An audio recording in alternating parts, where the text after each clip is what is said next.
Welcome back to the next session in debug, step over. Step over can be used to execute a whole page in one go. Remember that step in is used to execute each and every step, but step over can be used to execute whole page in one go. To run step over in process and object, you have to click step over button, or you have an alternative option as a shortcut key F10. Coming up next, I'm going to show you how to use step over in Blue Prism.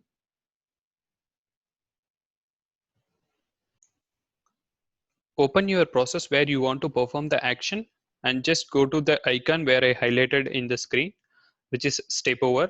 Either you can use the step over or shortcut F10 as we explained already. I'm going to run the startup page. Just select the page which you want to run and give step over. It's going to complete the page and come out of the page and wait for the next page to proceed. So to show the simple difference between step in and step over, if you give step in, it's going to get into each and every actions into the startup page. But if you give step over, it's going to just complete the action, whatever club together into the startup page and come out of it. So that is the difference between step in and step over, which will be useful in the debug phase. So coming up next, we will see how to use step out. See you in the next session.